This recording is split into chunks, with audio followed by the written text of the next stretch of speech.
Plan पूरा पक्का बना लिया कि यार अब तो जाना ही है। 10 दिन हो गए पार्क में बैठे हुए, हमने रोते रोते प्लान बनाया कि यार अब तो कोटा छोड़ के जाएंगे, पढ़ाई लिखाई हो नहीं रही यहाँ पे, समझ कुछ आ नहीं रहा है। लगा दिया घर पे फोन।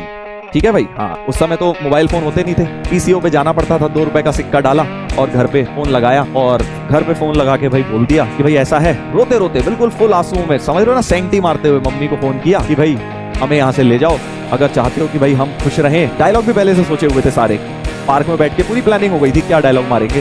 तो डायलॉग ये मारा कि भाई अगर चाहते हो कि हम खुश रहें तो यहाँ से हमें ले जाओ। अब मम्मी बेचारी घबरा गई, तुम्हें पता है मम्मी कैसी होती है ना भाई, एकदम बच्चा ये बोल दे कि यार मैं तो बहुत रोते रोते फोन करते और ये बोले कि यार मैं खुश नहीं हूँ।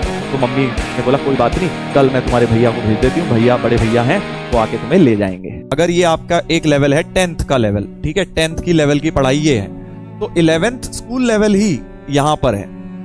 अगर सिर्फ स्कूल लेवल की ही बात करोगे तो 11th यहाँ है, राइट, सिर्फ स्कूल लेवल, जेई की बात ही नहीं कर रहा अभी मैं, सिर्फ स्कूल लेवल की मैथ्स या 11th की पढ़ाई की बात करोगे तो इतना लेवल ऊपर है। और जेई की तैयारी इतनी ऊपर है 11th जेई की, तो आप लोगों को यहां से लेके यहां तक का जंप लगेगा, यहां से लेके यहां तक का जंप लग रहा होगा, क्योंकि बहुत सारे कॉन्सेप्ट्स पढ़ने हैं, सारी चीजें पढ़नी है। तो घबराने वाली बात नहीं है, डरना लाजमी है, शुरू में लगता है, बट एक ही चीज बोलूंगा, बस करते रहो यार, मेहनत करते रहो, कोई दिक्कत नहीं है, धीरे धीरे करके तुम्हें इजी लगेगा। और अच्छी बात यह है कि जब फिर 12th में आ जाओगे, अगर तुमने ये वाली जर्नी बढ़िया करके पार करी है, इस पड़ाव में होता क्या है, बहुत सारे लोग लटक लेते हैं यहीं पर गिर जाते हैं, ठीक है, यहां से ऊपर जंप मारने के चक्कर में। बट आपको वो नहीं करना है। सर कैसे बचेंगे? रेगुलर काम बेटा, रेगुलर काम करना है, हर हफ्ते जो काम दिया जाए करना है।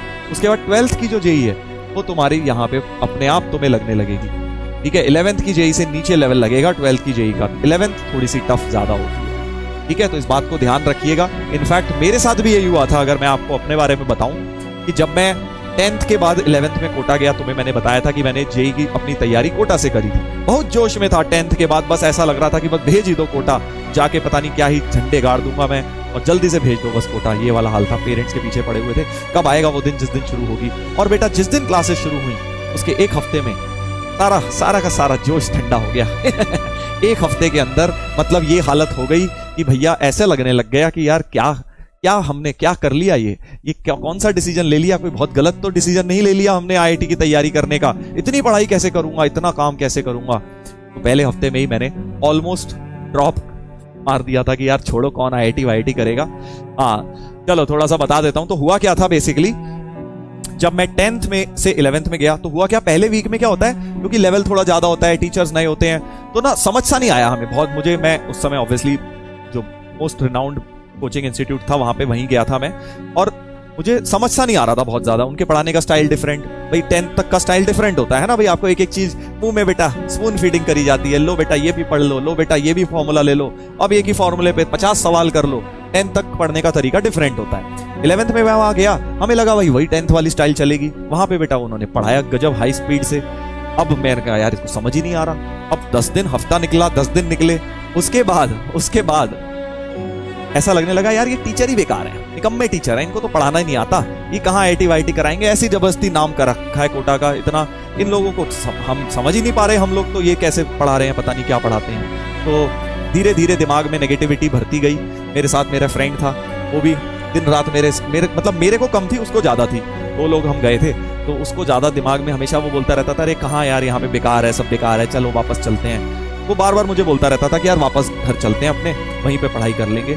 अब मैं 2-4 बार तो उसे समझाया मैंने भी, तीसरे दिन मेरे को भी लगा कि हाँ यार समझ तो कुछ आ नहीं रहा, एक काम करते हैं वापस ही चल लेते हैं, ठीक है वापस ही चल लेते हैं। तो फिर उसका लॉजिक क्या था, वो कह रहा कि सर कि बेटा देख, भाई बेटा तो नहीं भाई, बेटा भाई देख ऐसा करेंगे, जो अपने 10th तक के स्कूल के टीचर थे ना उनसे हम जेई की तैयारी कर लेंगे, वो इतना अच्छा पढ़ाते थे, उनसे बोल देंगे कि भाई 10th तक आप जेई का भी तैयारी, उनसे पूछे भी ना कि भैया वो करा देंगे कि नहीं, वो ट्यूशन वाले सर से हमने सोच लिया कि ये जेई की तैयारी भी हमें करा देंगे, या कोटा वोटा छोड़ो बेकार है, सब बेकारबाजी है, यहाँ पे घटिया टीचर्स होते हैं, कुछ नहीं होता।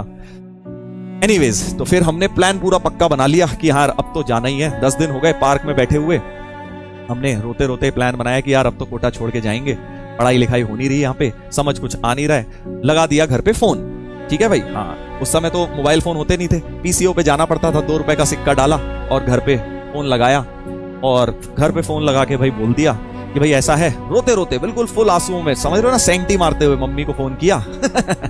सेंटी मारते हुए मम्मी को फोन किया कि भाई हमें यहाँ से ले जाओ, अगर चाहते हो कि भाई हम खुश रहें, डायलॉग भी पहले से सोचे हुए थे सारे, पार्क में बैठ के पूरी प्लानिंग हो गई थी क्या डायलॉग मारेंगे। तो डायलॉग ये मारा कि भाई अगर चाहते हो कि हम खुश रहें तो यहाँ से हमें ले जाओ। अब मम्मी बेचारी घबरा गई, तुम्हें पता है मम्मी कैसी होती है ना भाई, एकदम बच्चा ये बोल दे कि यार मैं तो बहुत रोते रोते फोन कर दे और ये बोले कि यार मैं खुश नहीं हूँ।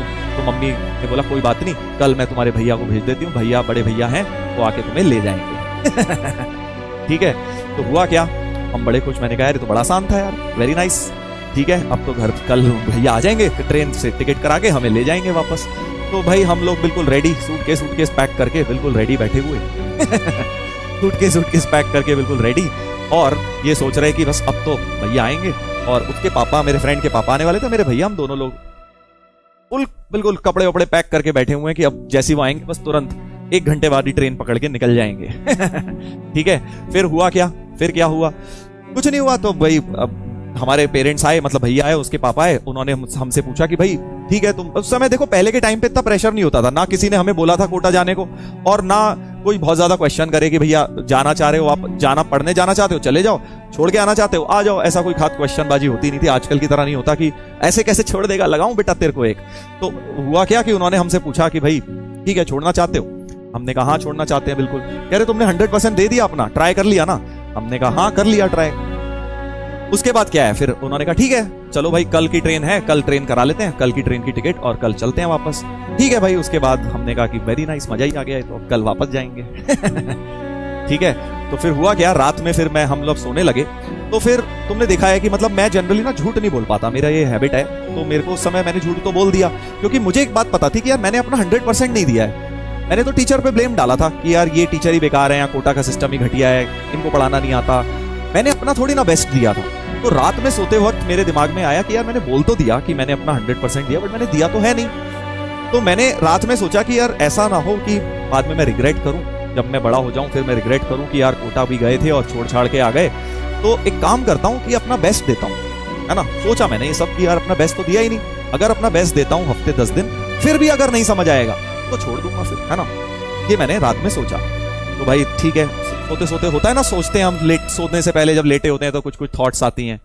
तो मैंने सोचा कि चलो भाई ठीक है, अब सुबह हो गई, सुबह सब रेडी, जाने के लिए सब तैयार, है ना। तो फिर मैंने अपने ब्रदर को बोला, और मेरे फ्रेंड के पापा भी थे, कि भाई मैं सोच रहा हूं कि मैं ना हफ्ते 10 दिन और थोड़ा सा देख लूं, मैंने थोड़ा सा और एफर्ट मारना चाहता हूं, और अगर फिर भी मेरे से नहीं होगा, अगर मुझे उसके बाद भी यहाँ सब बेकार लगेगा तो मुझे ले जाना। तो मेरे भैया बोले ठीक है भाई तुम्हारी मर्जी, ऐसा करके देख लो, हफ्ते 10 दिन और कर लो। और जो मेरा दोस्त था वो मुझे ऐसी नजरों से देख रहा है, भाई ये क्या बोल रहा है तू, अभी तो सारा प्लान हमने करा था, तूने बेटा प्लान ही चौपट कर दिया। प्लान ही चौपट कर दिया। तो फिर मैंने उसको बोला यार देख मैं तो रुकूंगा, तू देख ले, तेरे को जाना है तो चले जा। खैर उसको लगा कि मैंने उसे धोखाबाजी कर दी, बट मेरे अपने रीजन थे, देखो फिर वो तो चले गया। वो चले गए अपने पापा के साथ।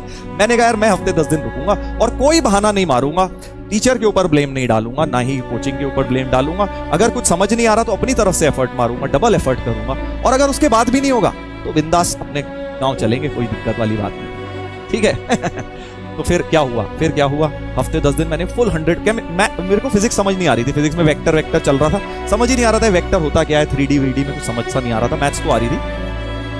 तो फिर मैंने बड़ी मुश्किलों से जो भी टॉपर थे क्लास के उनसे समझने की कोशिश करी, और एक हफ्ते के अंदर मुझे कंफर्टेबल लगने लगा, फिर मुझे मजा आने लग गया पढ़ने में। फिजिक्स केमिस्ट्री मैथ इंटरेस्टिंग तो देखो होती है ना, अगर आप एक बार इसमें समझने लग गए तो मजा आने लगता है। फिर क्या, हफ्ते 10 दिन बाद मजा आने लग गया।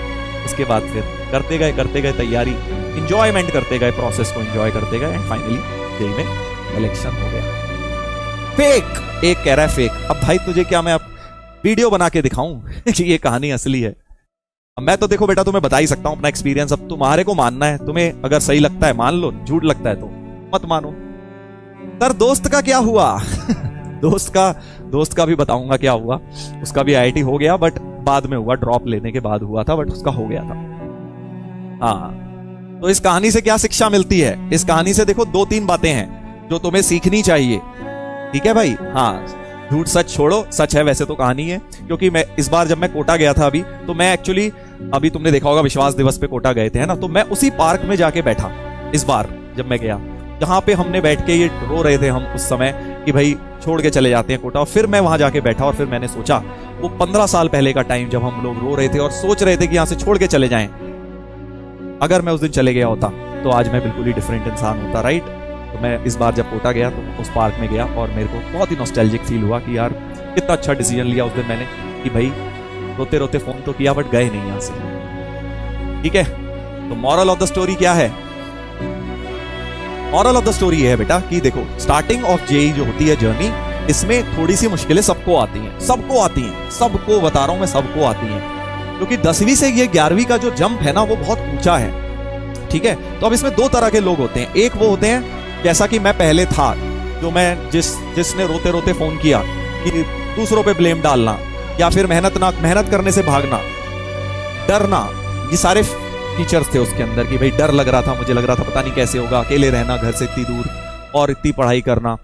और दूसरे वो लोग होते हैं जो ओवरकम करते हैं अपने फियर्स को और जो भी प्रॉब्लम्स फेस कर रहे होते हैं उसके सोल्यूशन निकालने की कोशिश करते हैं। तो अगर तुमने 2 महीने ये चीज कर ली, पहले 2 महीने जिस बच्चे ने अपनी प्रॉब्लम्स के सोल्यूशन निकाल लिए, वो तो बेटा जेई की तैयारी में A1 पहुंच जाएगा और उसका अल्टीमेटली जेई में सिलेक्शन हो जाएगा। बट जो बच्चे शुरुआत के 2-3 महीने में गड़बड़ कर देंगे, अपनी प्रॉब्लम जो फेस कर रहे हैं उसका सोल्यूशन निकालने की बजाय दूसरों पे ब्लेम डालेंगे जैसा कि मैं कर रहा था, उनको बेटा कभी सिलेक्शन नहीं होगा। और मेजॉरिटी ऑफ बच्चे जो जेई ड्रॉप कर देते हैं ना, कि भाई ड्रॉप इन द सेंस कि जिन्हें पता है नहीं होगा, उनको 3 महीने में पता लग जाता है कि हमारा नहीं होगा, क्योंकि उन्होंने उस लेवल के एफर्ट ही नहीं करे। ठीक है, तो आप सभी बच्चे भी इस बात को ध्यान रखना, इस स्टोरी से ये बात याद रखना कि भाई शुरू के जो 2-3 महीने हैं ना बड़े क्रूशियल हैं। हमें लगता है कि अरे शुरुआत ही तो हुई है, अभी तो बहुत टाइम बचा है, बट एक्चुअली ये 2-3 महीने में सब कुछ डिसाइड हो जाता है। कौन कितनी मेहनत करेगा, आपका क्या फ्लो बन गया है, आपको कितना मजा आ रहा है प्रोसेस के अंदर, आप कितने एफर्ट कर रहे हैं, कितना होमवर्क कर रहे हैं, कितना बैकलॉग बना लिया है, ये सब 2-3 महीने में डिसाइड हो जाता है। ठीक है, तो आप इस चीज को ध्यान रखिए।